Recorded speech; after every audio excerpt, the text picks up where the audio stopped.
Hello everybody, I'm Irene Siegel, welcome. Today we're going to be talking about 21st century healing, and I'm going to be talking about it from the perspective of psychotherapy because I am a psychotherapist. My specialty is EMDR. It's a trauma-based therapy, eye movement desensitization and reprocessing. And we've learned a lot about the brain and how trauma is stored in the brain. And it's really from the 1980s through the early 2000s that we're in now that we've learned more and more about brain function. With EMDR, we actually relocate the memory of trauma from the back of the lobe to the frontal lobe, where it can be reprocessed with an 8-phase protocol using bilateral stimulation to work with brain function. It's pretty amazing in and of itself, and I've been doing EMDR for many years, and I keep doing it because it really works.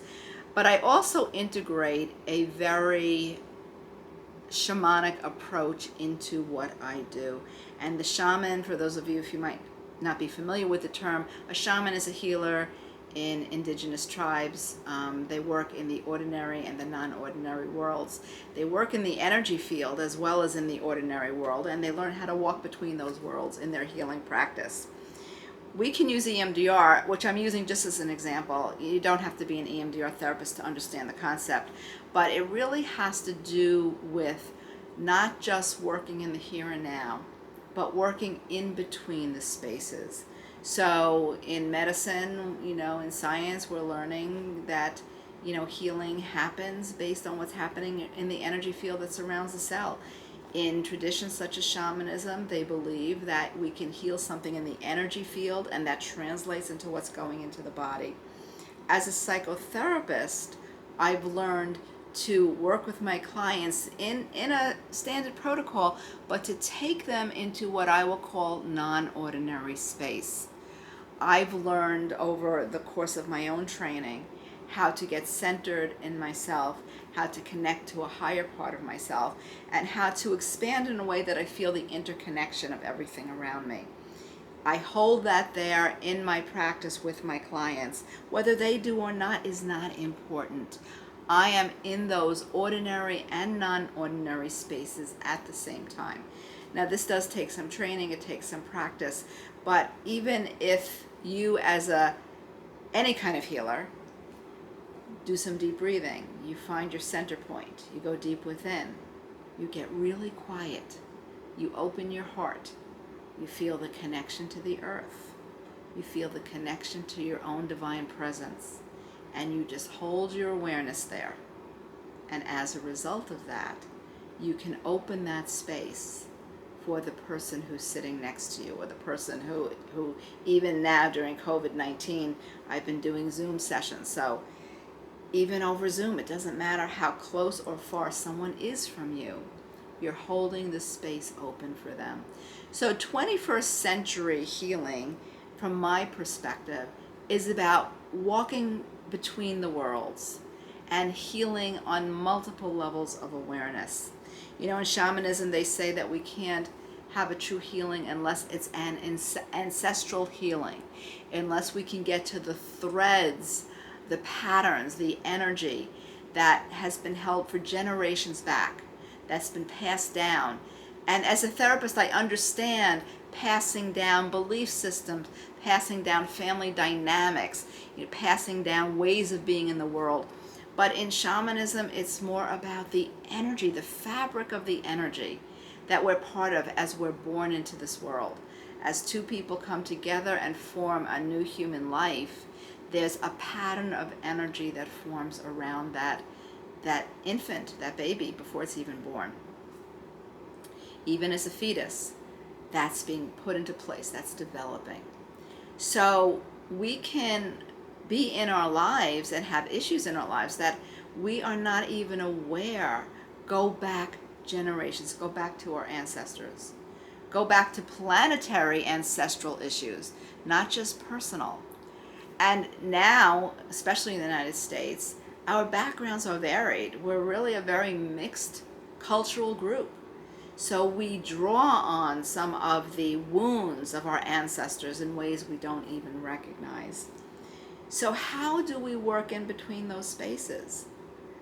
we hold open an energy that allows the client to join us in those spaces.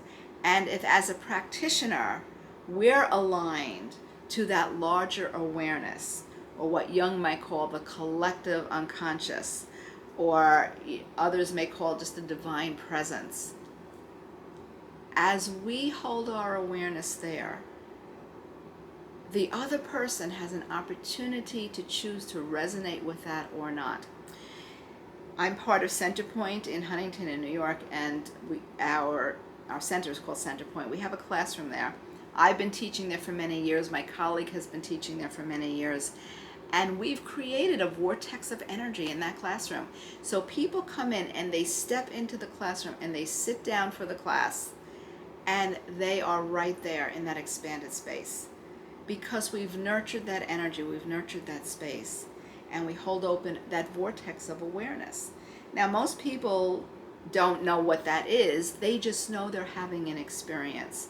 So as we individually increase our own practice to expand awareness, we affect all those around us. This is why the Mayans say you start by healing yourself, and then planetary healing follows.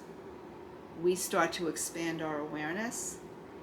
Those around us can choose to expand or not expand. It's very interesting. I had an experience about a year ago. I was in Hawaii teaching a class there, and a wonderful Hawaiian shaman took me to Mauna Loa, and she told me that this was the home of the Lemurian ancestors. And we did some meditation there. We went into the tubes of the empty tubes of the volcano there, and it was an amazing spiritual experience where you could feel the presence of the ancestors. You can use inner senses to receive that information and feel the connection. At the same time, my husband was in New York going to a nature preserve and meditating. He had a very similar experience of becoming one with nature. So I've seen that quite a few times, where I will have an experience from far away and I come home and he can't wait to tell me about his spiritual revelation. It's very interesting. So it doesn't matter where we are. We just hold the space open, and others can make the choice for themselves to resonate with that or not. And again, it's not a judgment. People are where they are in their process of evolution and transformation. In 21st century healing, not only are we looking to heal the core of the personal issue, whether you're talking about emotional or physical, but we're looking to take the person beyond what we might call normal to an exceptional way of being in the world. And that can mean reaching their fullest potential. That can mean awakening spiritually in a way they never had before, and to redefining who they are as a person, as a being, and how they bring that into our everyday life. So we are just at the beginning of a very new period of time where 21st century healing is going to take on new meaning as we move through this new cycle. So I do encourage everyone to do your own practice, to do your own meditation, and to bring it into your work, whatever that work is. Be good at what you do in terms of the skills that you bring, but find that quiet space between you and the other person, where in the silence, healing happens. More healing happens in the silent spaces than when we are not silent, because we can be in a different range of awareness where we realize the interconnection based energetically and not just based on the verbal connection or the nonverbal or the emotional connection. So I believe that this is where we're headed. This is only the beginning of this kind of discussion. In the field of transpersonal psychology, this is a discussion, and has been a discussion for many years, realizing that our core nature is spiritual, and that we can access collective experiences that make up who we are. So I hope this motivates you to do some more of your personal practice and do some more learning about a more transpersonal, energy-based, spiritual-based approach to your work, to your life, however you bring yourself into it. So, thank you for your time. Aho.